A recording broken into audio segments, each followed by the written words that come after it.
Boa tarde a todos. Mais uma vez em sintonia com a nossa sessão de saúde de sexta-feira, 17 horas, da Casa de Fabiano.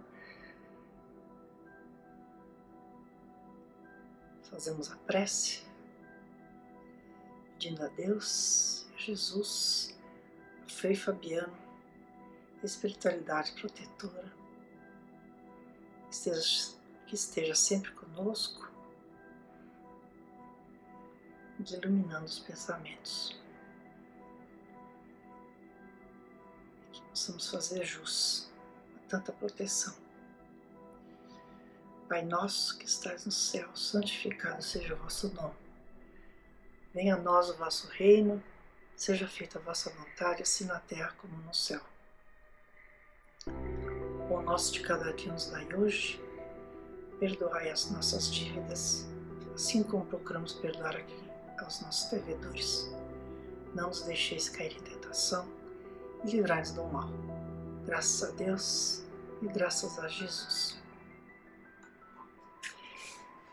Então, eu ando assim, ouvindo, né, e muitas reclamações, né, muitas pessoas assim revoltadas, as pessoas profundamente desanimadas, né, desalentadas, né, inconformadas, né, com o estado das coisas atual, né, essa questão dessa doença, esse distanciamento social, né, e eu assim, sinto que é uma coisa muito generalizada, e eu procurei baseamento na literatura espírita para fazer algumas colocações, né, e para tentar ajudar a quem me ouve, né. Então aqui obviamente eu achei muita coisa, né, não dá para ler tudo, mas eu busquei alguns trechos para a gente ter esse amparo, né. Capítulo 3 do Evangelho segundo o Espiritismo, há muitas moradas na casa do meu pai, temos aqui Progressão dos Mundos, de Santo Agostinho, né, para não entendermos, né, o que está acontecendo. O progresso é uma das leis da natureza. Todos os seres da criação, animados e inanimados, estão submetidos a ela pela bondade de Deus, que deseja que tudo se engrandeça e prospere. A própria destruição, que parece para os homens o fim das coisas, é apenas um meio de levá-las pela transformação a um estado mais perfeito, pois tudo morre para renascer e nada volta para o nada. Está bem claro aqui, né, gente? Que parece o fim, pode ser o começo, né? Ao mesmo tempo que os seres vivos progridem moralmente, os mundos que eles habitam progridem materialmente.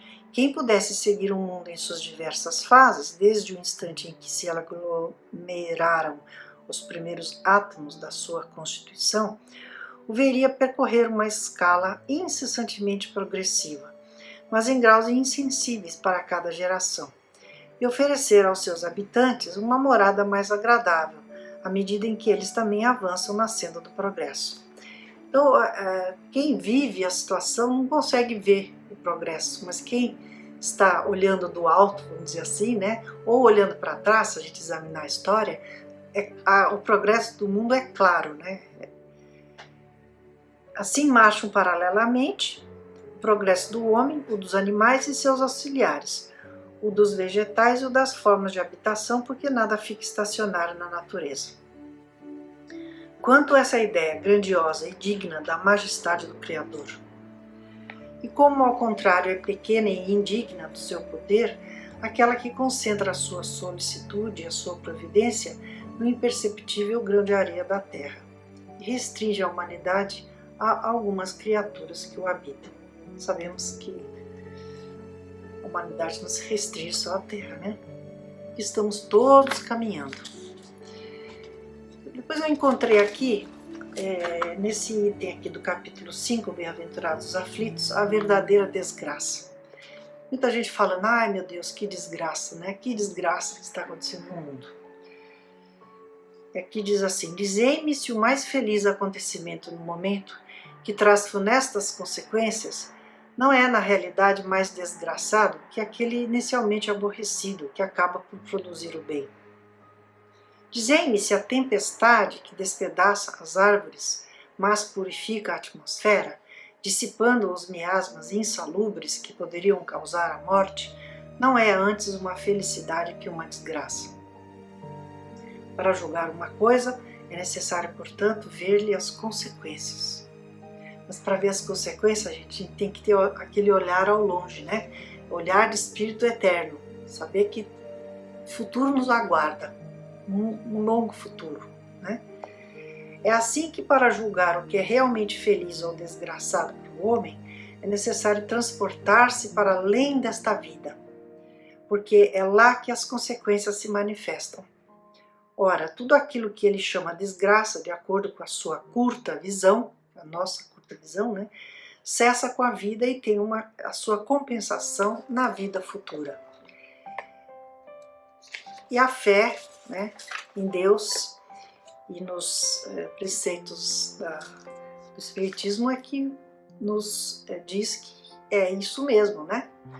Que o Espiritismo vos esclareça, portanto, e restabeleça sob a verdadeira luz da verdade e o erro, tão estranhamente desfigurados pela vossa cegueira. Então agireis como bravos soldados que, longe de fugir ao perigo, preferem a luta nos combates arriscados, a paz que não oferece nem glória nem progresso. Nós temos uma tendência, né, de querer que nada mude, porque é mais conveniente, né? Mas se não houver a mudança, e a mudança muitas vezes vem com situações difíceis, né, nós não progredimos, né?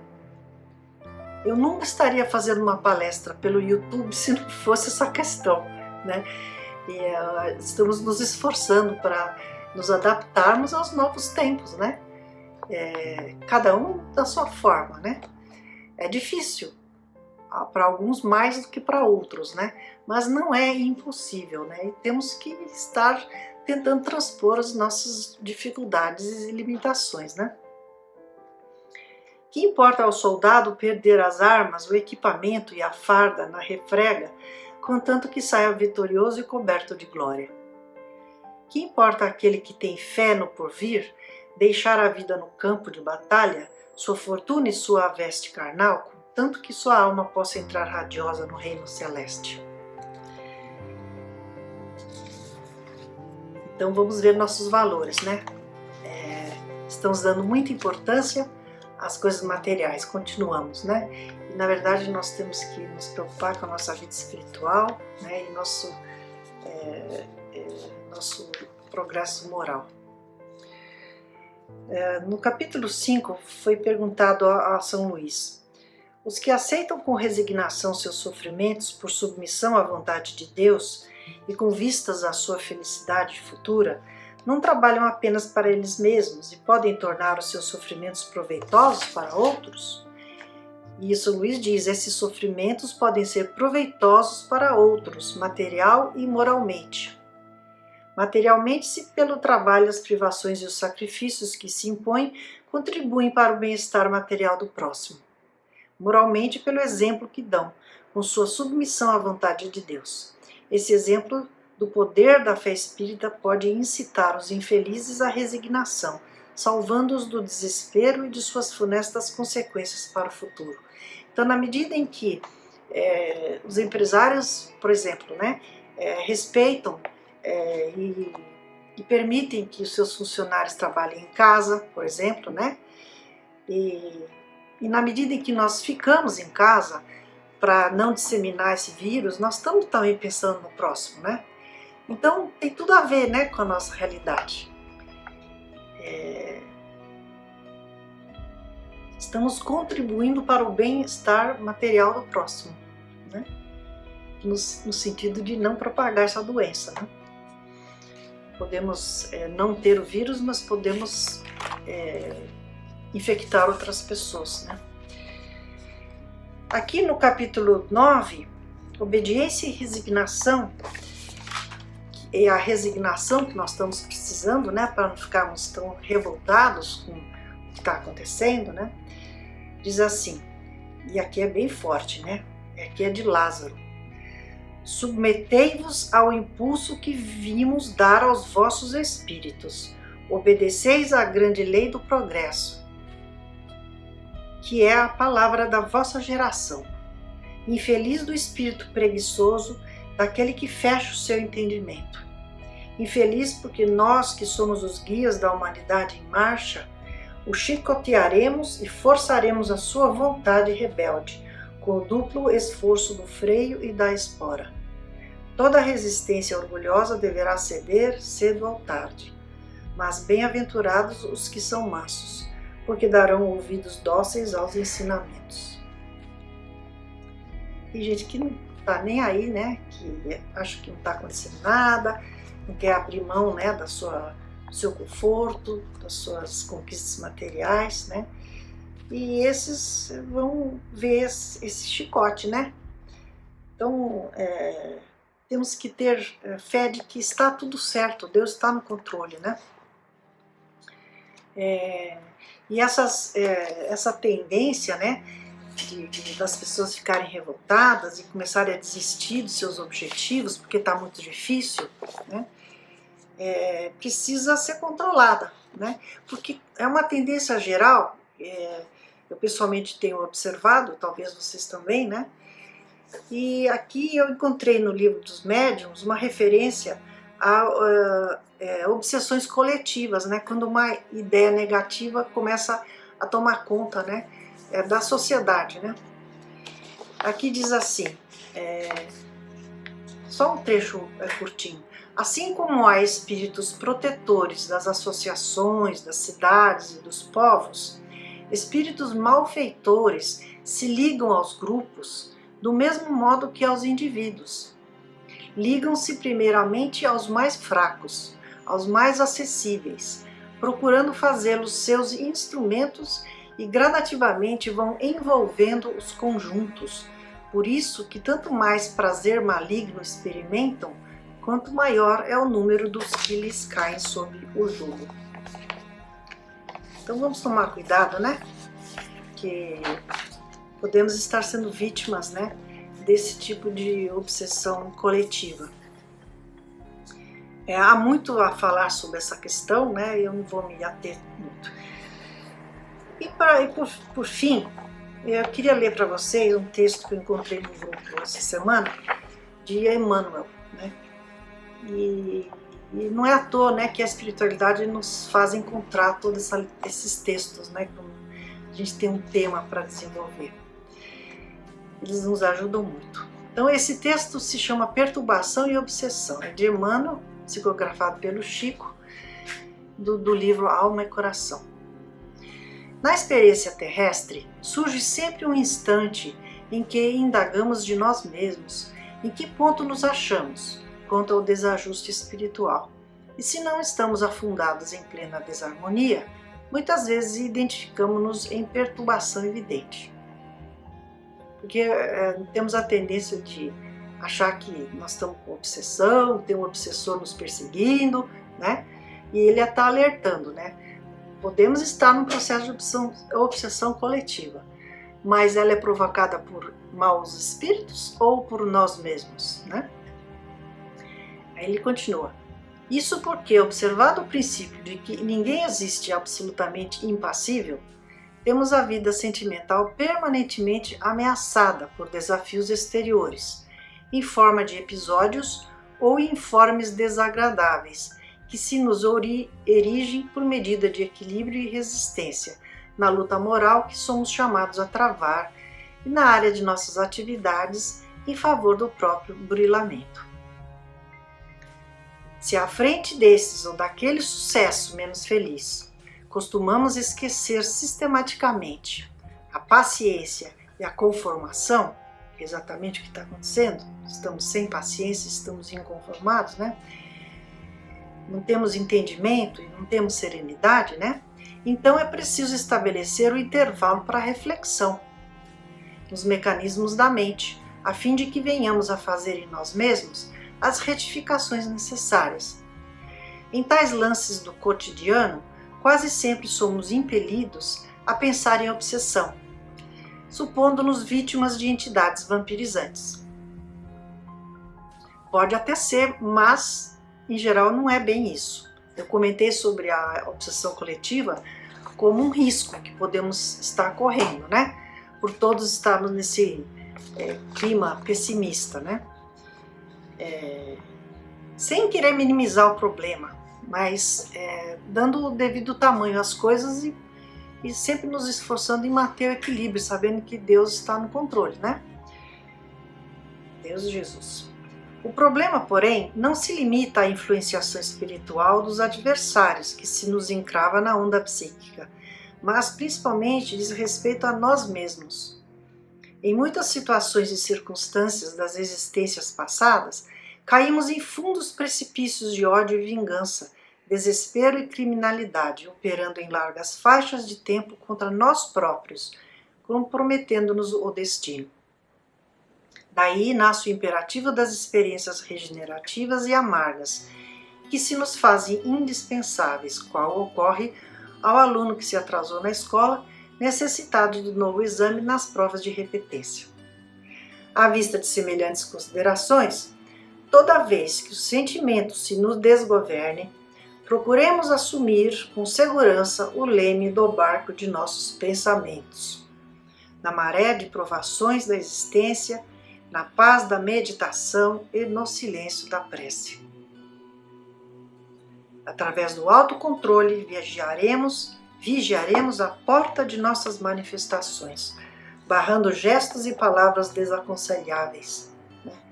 É aquela história de falar, tá difícil, tá horrível, é uma desgraça, né? Vamos com calma, isso tudo é muito negativo, né? E com o auxílio da oração, faremos luz para entender o que há conosco, de maneira a impedir a própria queda em alienação e tumulto. Atendamos constantemente a esse trabalho de autoimunização mental, porque junto ao imenso número de companheiros perturbados e obsidiados que chameiam a Terra de hoje, em toda parte encontramos milhares de criaturas irmãs que estão quase às portas da obsessão. Não queremos chegar a esse ponto, né, de estar às portas da obsessão. Mas temos que tomar muito cuidado, né? Então, confiar em Deus, saber que estão no controle, que vai acabar. Não sabemos quando, somos imediatistas, a gente quer que acabe logo, mas a prova, Deus é que sabe o quanto nós temos que passar, né? E quanto tempo isso vai durar. E enquanto isso, vamos à luta, vamos tentar transpor os nossos limites, né? Não há outro caminho, né? Deixar de nos esforçar para continuar abraçando nossos objetivos, é desistir, né? E não podemos desistir. É uma marcha que não tem fim. Temos que continuar, de uma forma ou de outra. A resignação e a nossa fé nos ajuda, né? E a não resignação, ou seja, a revolta, a reclamação, a tristeza, né? Isso só nos atrasa, né? Então, obviamente, o que fazer? Trabalhar, abraçar nossos objetivos, não abandoná-los, vamos nos esforçar, dar o nosso melhor, né? E não ficar reclamando, né? Porque isso não nos ajuda, só nos atrasa. Vamos em frente, gente. Muito obrigada. Fazendo então nossas vibrações, pedimos a Deus que nos ampare, nos dê força, Senhor, para superarmos essa prova. Pedimos pelos profissionais de saúde, pelos governantes, que tomem decisões sábias.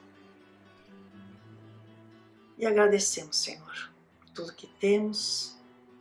Pedimos perdão, né, pela nossa revolta, dentro do nosso conforto em casa, perante tantos que sofrem na rua sem teto, né? Esses realmente estão sofrendo muito.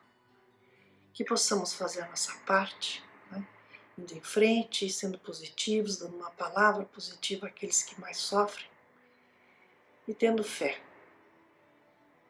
Somos fortes e vamos conseguir, se Deus quiser. Pai nosso que estais no céu, santificado seja o vosso nome.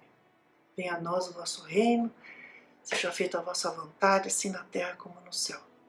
O pão nosso de cada dia nos dai hoje, perdoai as nossas dívidas, assim como procuramos perdoar nossos devedores. Não nos deixeis cair em tentação e livrai-nos do mal. Graças a Deus e graças a Jesus. Obrigada, até semana que vem.